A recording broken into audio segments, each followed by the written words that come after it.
네, 모두들 안녕하십니까. 현재 태풍 미탁이 우리나라를 향해 부상하고 있습니다. 그래서 오늘도 어제에 이어서 한 번 더 태풍 미탁이 얼마나 왔고 그리고 어디로 가는지에 대한 브리핑을 해보도록 하겠습니다. 개봉 박두. 네, 그러면 가장 먼저 우리나라에서 발표한 태풍 경로입니다. 우리나라에서는 어제에 이어서 태풍이 중국이랑 좀 근접하게 올라가다가 이제 목포를 지나 대구를 관통할 것으로 보고 있습니다. 대구를 관통한 다음에는 동해상으로 빠져나가면서 10월 3일이면은 이제 우리나라는 태풍의 반경에서 벗어나게 됩니다. 네, 다음은 미국에서 발표한 태풍 경로입니다. 미국에서도 우리나라와 똑같이 태풍이 중국이랑 거의 근접하게 지나가다가 이제 목표를 지나 대구를 통할 것으로 보고 있습니다.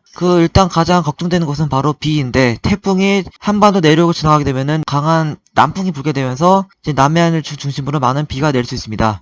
이거는 이제 여름 모델을 평균한 앙상블 모델인데요. 앙상블에서는 그것도 마찬가지로 태풍이 목포를 지나서 이제 대구 혹은 경상북도를 지나간 후에 동해상으로 빠져나갈 것으로 보고 있습니다. 그래서 현재 일단 그나마 다행인 것은 태풍의 경로가 각국 기관마다 거의 비슷하다는 것입니다. 그리고 이번에는 태풍의 영상입니다. 그러니까 어제 브리핑 때는 눈이 없다가 이제 오후나 밤쯤에 눈이 좀 잠깐 생겼다가 지금은 눈이 사라졌는데, 지금 보시면은 태풍의 주로 북쪽과 북동쪽으로 중심으로는 이제 강한 비구름이 있지만, 밤에 태풍 중심을 포함해서 태풍 남쪽은 비구름대가 뛰면서 이제 중국에 있는 건조한 공기가 유입되면서 태풍 남쪽에 있는 비구름대가 많이 증발한 것입니다. 그 반면에 태풍이 저기압성 순환되면서 바닷가에 있는 습한 공기가 이렇게 들어오면서 태풍의 북동쪽을 중심으로는 강한 비구름이 있지만, 그 반면에 태풍의 남쪽과 서쪽 역에서는 이제 중국에서 불어온 건조기에 의해 비구름대가 많이 사라졌습니다. 태풍의 강도를 보여주는 CI 지수인데요. 일단 어제 제 브리핑은 다 틀렸습니다. 저는 태풍의 CI 지수가 3.5를 밑도 것으로 보았으나 정작 CI 지수가 5.0 혹은 5.5까지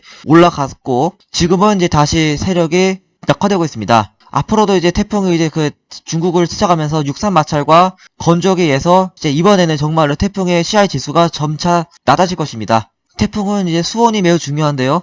현재 태풍 위탁이 있는 곳을 중심으로는 수온이 이제 어제보다 많이 낮아지면서 이제 태풍은 약화되는 국면에 접어들었습니다. 앞으로 한반도로 접근하면서 이제 서해상을 중심으로 수온이 많이 낮기 때문에 앞으로는 이제 태풍이 발달하는 일은 없을 것으로 보입니다.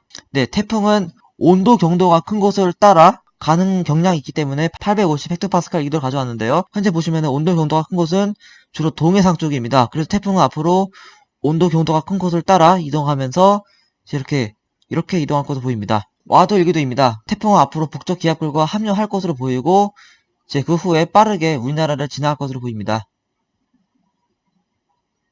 특히 동해상을 중심으로 기압능이 발달하였으나, 근데 기압능이 그렇게 크지 않고 점차 시간이 지남에 따라 이제 기압능 혹은 지위고도가 낮아질 것으로 보여서 태풍은 이동 속도가 감소하지 않고 빠르게 전향하여 우리나라를 빠져나갈 것으로 보입니다. 근데 이것은 시간별 강수량 자료인데요. 그러니까 유해 모델에서는 태풍이 우리나라 남해안을 지나가면서 이제 강한 남동풍이 불 것으로 보고 있습니다. 그래서 내일 밤부터 남동풍이 불에 따라 이제 부산과 남해안 중심으로 많은 비가 내릴 것으로 보이고, 이제 태풍은 이제 10월 3일날 빠르게 우리나라를 빠져나가는데, 그 와중에 강한 동풍의 유도됨에 따라 이제 동해안을 중심으로 이제 많은 비가 내릴 것으로 보입니다. 그나마 다행인 것은 태풍의 이동 속도가 빨라질 것으로 보여서 어제와는 달리 태풍이 10월 3일 즉 개천절이 되면은 우리나라를 빠져나갈 것으로 보여서 이제 개천절 연휴 때는 이제 날씨가 맑아지고 이제 공기가 좋은 날씨가 이어질 것으로 보입니다. 네, 그렇게 이번 시간에 태풍에 대해서 알아보았습니다. 당초 예상보다 태풍이 중국으로 많이 스쳐 지나감에 따라 태풍의 세력이 많이 약화되었습니다. 그래서 그나마 다행인데, 다만 이제 강원도 동해안과 남해안 지역에서는 이제 바람도 중요하지만 비를 대비하는 게 좋을 것 같습니다. 이번 태풍은 비태풍일 것으로 보이니까 남해안과 동해안 중심으로는 추중호에 대한 대비가 필요해 보이고요. 다행히도 개천절이 되면은 날씨가 맑아질 것으로 보임에 따라 개천절 연휴 때는 이제 마음 편하고 또 날씨 좋고 공기 좋은 날에 나들이 하기 좋을 것 같습니다. 그럼 이상으로 태풍 미탁에 대한 브리핑을 마치도록 하겠습니다. 구독과 좋아요 눌러주시면 감사하겠습니다. 감사합니다.